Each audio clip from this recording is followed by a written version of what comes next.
I love him so much. Honestly, I think he might be my soulmate. He's just like really perfect for me. You know? Wait, do you even know if he likes you? Well, being in love is a hell of a drug. I mean, I like being in love, and I'm sure you do too. And I can remember so many times where I was pining after someone who just didn't like me back. So, what do you do when you find yourself in love with someone who doesn't love you back? I've got a few tips for you today.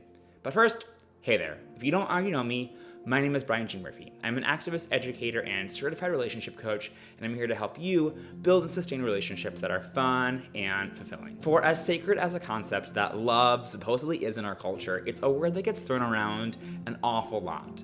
But what is love, and are you really in it?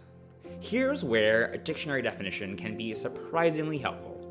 Merriam-Webster defines love as noun, strong affection for another arising out of kinship or personal ties. Attraction based on sexual desire. Affection and tenderness felt by lovers. Affection based on admiration, benevolence, or common interests. Verb, to hold dear. To feel a lover's passion, devotion, or tenderness for. To like or desire actively. To take pleasure in. As we all just kind of intuitively know, and as the dictionary makes clear, there are different types of love. In Greek, there are actually different words for love, and I have one of the words for love tattooed on my wrist, but in English, they're all just rolled up together into one. So when it comes to loving another person, there are different ways to do that. You might desire someone intensely, regardless of how they feel about you. You might care for someone deeply without them loving you back. And you might feel a strong affection for someone else without them even knowing that that's the case. But when we're talking about being in love, what folks are usually referring to is being in a state of romantic love. And a key component of that is relationality.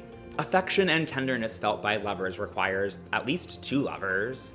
And to feel a lover's passion requires one person to express that passion and another person to receive it.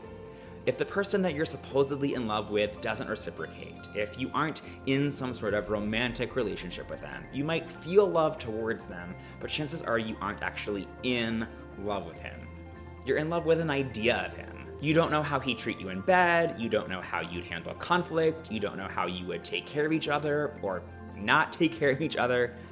Love between friends is real and beautiful and super important, especially for queer folks.